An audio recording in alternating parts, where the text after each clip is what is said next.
Hey guys, welcome back. Sticks because it sticks here. So today we're going to talk about the Super League. Now there's been a lot of commotion, like I said on the previous clip about this video, that everyone is losing their minds about the Big Six, who were once known as the heroes of England and the heroes of football, have now turned into villains. So let's get into this whole Super League drama and what exactly is going on and what it means and what are the ramifications are, and just how it's going to affect footballers and how it's going to affect you as well as a football fan. Before we get into that, guys, don't forget to do what you guys do best. Like, subscribe, show me love as I show you love, and let's get straight into it. Alright guys, so Arsenal, Chelsea, United, Liverpool, Tottenham, Manchester City, the Big Six practically, I think that's all six of them, including other big clubs from Europe, have decided to create a Super League. Now in the Super League, they will not be relegated and there will be no promotion. They will practically play a knockout where teams that finish in the top four will play each other for the winning cup, and then the other teams will play a playoff. They have left 5 spots available for any other team who wants to join them, and those 5 teams will be able to be relegated. So that's basically the gist of what they want to do. But now we want to know exactly who's involved, what exactly this means for football, and how it affects us and how it affects other players as well. Florentino Perez, the Real Madrid president, will act as the president of this whole thing, along with Joel Glazer from Manchester United and John Henry from Liverpool and Stan Kroenke from Arsenal. So these guys are the vice presidents, and Florentino Perez is the guy who's going to sit on top. So it's kind of ironic that he's the one who would come up with this idea, because as all of you know, or if you don't, Real Madrid are in debt of like nearly $1 billion.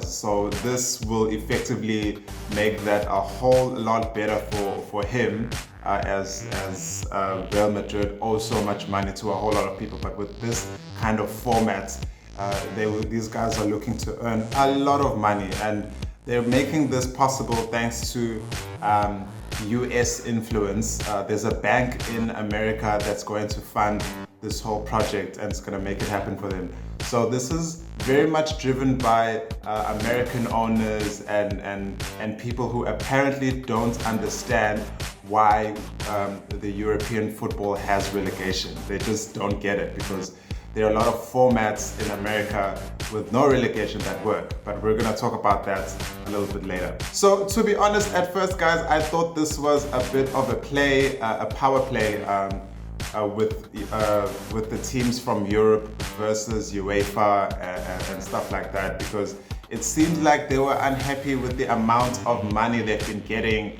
and the pyramid, the way it works, because when they get money, it kind of filters onto the rest of the teams. But now it seems like the big teams like Real Madrid and Barcelona and Manchester United want a bigger cut, because they feel like they're the ones who are involved in attracting all the fans and all the broadcast money and all of that stuff. So they wanted more money, and it seemed like this was just a play or a strike, if you like. But now it turns out that they're actually not striking after all. They're going for this thing for real, and this is happening because Manchester United, Chelsea, Arsenal and Tottenham have quit the European Club Association.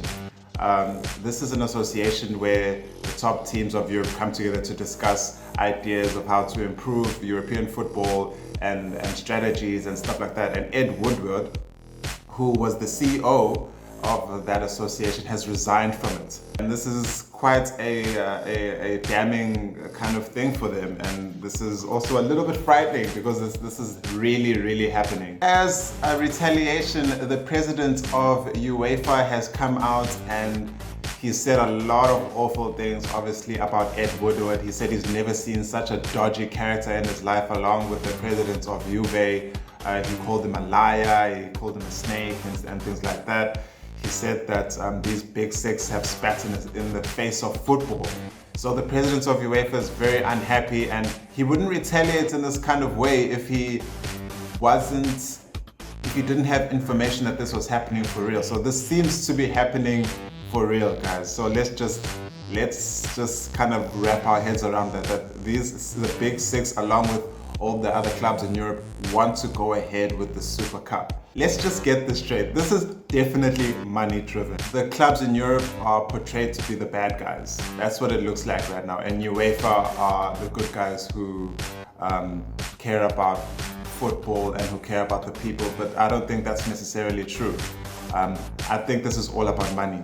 UEFA are trying to keep a hold of what they have, because it's clear that if the clubs in Europe take power away from them, it'll effectively destroy UEFA. It'll make the Premier League a boring club to watch. I mean, and a lot of us like to complain about it, but do you really want to watch West Ham and Leicester? We all talk about how football teams will suffer, but do you guys even watch Fulham versus Tottenham even? Fulham versus Tottenham, no one watches that, because they don't even show that on DSTV. They don't even show that on streaming sites. So a lot of us like to get very excited, but we don't even watch the lower teams anyway. And if you have FIFA, do you really use Everton versus Aston Villa? No, you don't. You don't. It's the truth. So this kind of format, for someone who doesn't live in England, who watches outside, for me, it's quite exciting to be able to see these teams play each other regularly. I've also seen a lot of comments like Mesut Ozil came out and said, oh, now when a kid grows up, he wants to one day play in the Champions League. Like, come on, Ozil. Like, how do you know what little kids are dreaming about and what they want and what their dreams are? This new format is a transformation of football, which is modernizing football, which is a great thing, I think, in football. I don't think people should be afraid of change. The only thing that I think that we should be looking at in terms of this whole thing is, this is an example of how the rich get richer and the poor get poorer, and how much power these rich people actually have. They can control everything because of the amount of money that they have. So if that's the kind of angle that you want to be upset about, then yeah, sure, then you have a valid reason. But please, if you're outside of England and all of that stuff, and you're telling me you really care about the lower tiers and whatever, then I don't really believe that, because I think that you will still watch the Super League. It will definitely be something that people will pay for and watch, and there'll be advertising, and everyone will jump on board as soon as it starts going. So I also spoke about how the Super League can actually work. And guys, there's already Super League formats all over. For example, there's a Super League format in the NBA. The NBA have 30 teams that can't be relegated or promoted, and depending on either how they feel or whatever, they can then expand other teams and add them onto their league. But they are under no control from other basketball federations, and people watch the NBA, people support the NBA, they love the NBA, and they want to play for the NBA. So this whole concept of, oh, it's gonna kill football, and football is about the fans, I don't fully really buy that. I don't buy that completely. The NBA alone make, in 2018 to the 2019 season, generated 8.76 billion. And each team made around 2.12 billion of the 30. So this is no joke that teams are here for football and they're here to just play the game. No, this is definitely about the cash. So guys, I'm gonna keep you guys informed because this story seems to be evolving every day. There's more news that seems to trickle out. There are more sources who have things to say. And the most important thing for me is what's gonna happen in the Premier League. Earlier, I think yesterday, the team decided to have a meeting either today or this week, excluding the Big Six. So all the other teams, excluding the Big Six, are having a meeting to discuss what's going on, what this means, what steps to take.